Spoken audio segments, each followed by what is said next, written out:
नमस्कार साथियों, मित्रों। आज मैं आपके लिए एक ऐसा प्रसंग लेकर आई हूँ जिससे हम सभी को बहुत बड़ी सीख मिलती है और हम सभी को वो सीख ग्रहण भी करनी चाहिए। साथियों, यदि आपको ये प्रसंग अच्छा लगे तो इसे आगे भी शेयर करिए, जिससे हमारी लुप्त हुई संस्कृति दोबारा से जागृत होने लगे। मित्रों, एक महाभारत का प्रसंग है, बहुत ही सुंदर। साथियों, पहले लोग सुबह सुबह उठकर घर के बड़े बुजुर्गों को झुककर प्रणाम करते थे। उनके चरण स्पर्श करके आशीर्वाद प्राप्त करते थे। विशेषकर महिलाएं बड़े बुजुर्गों का आशीर्वाद अवश्य लेती थी, लेकिन आजकल ये प्रथा धीरे धीरे लुप्त होती जा रही है और हम बुजुर्गों के आशीर्वाद से वंचित होते जा रहे हैं। साथियों, प्रणाम में बहुत ताकत होती है। आजकल घरों में जो इतनी समस्याएं खड़ी हो रही हैं, उनका मूल कारण यही है कि हम सभी लोग घर के बड़े बुजुर्गों का आदर नहीं करते हैं और जाने अनजाने में अक्सर घर के बड़े बुजुर्गों की उपेक्षा हो जाती है। यदि घर के बच्चे और बहुएं प्रतिदिन घर के सभी बड़ों को प्रणाम करके उनका आशीर्वाद लें, तो शायद किसी भी घर परिवार में कभी कोई क्लेश ही ना हो। दरअसल बड़ों के दिए हुए आशीर्वाद हमारे लिए कवच की तरह काम करते हैं और उनको दुनिया का कोई भी अस्त्र शस्त्र नहीं भेद सकता। मित्रों, ये अटल सत्य है। साथियों, इसी पर आधारित एक महाभारत का बहुत ही सुंदर प्रसंग है। मित्रों, मैं ये नहीं कहूंगी कि ये प्रसंग आपने पहले नहीं सुना होगा, लेकिन मुझे ये प्रसंग बहुत ही सुंदर लगा, इसलिए आज मैं आपको अपने मुख से सुनाने जा रही हूँ। मित्रों, एक दिन महाभारत युद्ध के दौरान दुर्योधन के व्यंग से आहत होकर भीष्म पितामह घोषणा करते हैं कि वे कल पांडवों का वध कर देंगे। उनकी इस घोषणा का पता चलते ही पांडवों के शिविर में खलबली मच जाती है और बहुत ही बेचैनी बढ़ जाती है, क्योंकि भीष्म पितामह की क्षमता के बारे में सभी को पता था।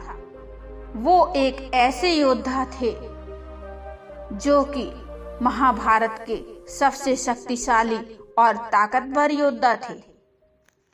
इसलिए सभी किसी अनिष्ट की आशंका से परेशान हो गए थे। तब भगवान श्री कृष्ण ने द्रौपदी को देखा। द्रौपदी परेशान थी।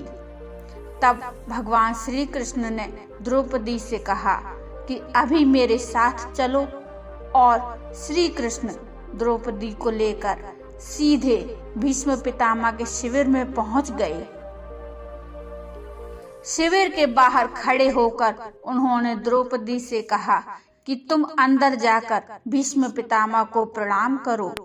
द्रौपदी ने अंदर जाकर पितामह को प्रणाम किया तो उन्होंने अखंड सौभाग्यवती भव का आशीर्वाद दे दिया और आशीर्वाद देकर पितामह द्रौपदी से पूछने लगे कि वत्स, तुम इतनी रात में अकेली यहाँ कैसे आई हो? क्या तुमको श्री कृष्ण लेकर आए हैं? तब द्रौपदी ने कहा कि हाँ पितामह, और भी कक्ष के बाहर खड़े हैं। तब भीष्म पितामह भी कक्ष के बाहर आ गए और दोनों ने एक दूसरे से प्रणाम किया। भीष्म ने कहा, मेरे एक वचन को मेरे ही दूसरे वचन से काट देने का काम केवल श्री कृष्ण ही कर सकते हैं। शिविर से वापस लौटते समय श्री कृष्ण ने द्रौपदी से कहा कि तुम्हारे एक बार जाकर पितामह को प्रणाम करने से तुम्हारे पतियों को जीवन दान मिल गया है। सोचो, अगर तुम प्रतिदिन भीष्म पितामह, धृतराष्ट्र, द्रोणाचार्य आदि सभी बुजुर्गों को प्रणाम करती होती और दुर्योधन, दुशासन आदि की पत्नियां भी पांडवों को प्रणाम करती होती तो शायद इस युद्ध की नौबत ही न आती।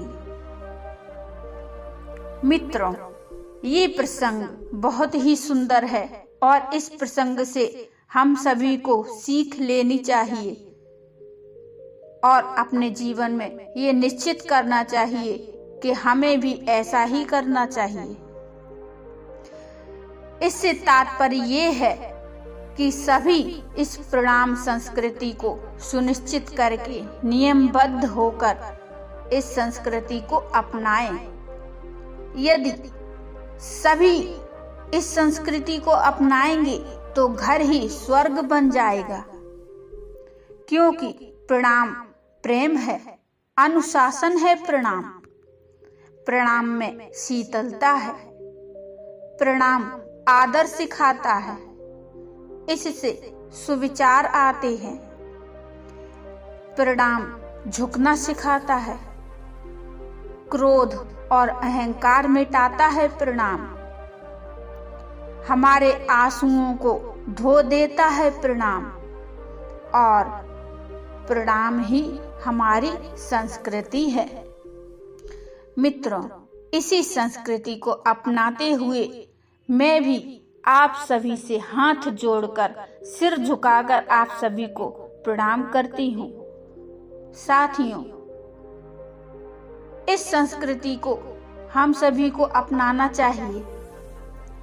मित्रों, इस प्रसंग से मिलने वाली सीख से आप कितने सहमत हैं, मुझे कमेंट में जरूर बताइए और मेरे द्वारा सुनाई गई कथा आपको कैसी लगी ये भी मुझे कमेंट में बताइए। मित्रों, कथा यदि आपको अच्छी लगी हो तो लाइक कर दीजिए और चैनल को सब्सक्राइब भी कर लीजिए और हाँ, बेल आइकन को जरूर प्रेस करिए, जिससे आपको हमारी नोटिफिकेशन समय पर मिल जाएंगी। तो मिलते हैं अगले एक और प्रेरणादायक और भक्ति में कहानी लेकर। तब तक के लिए नमस्कार। आप सभी को मेरा प्रणाम।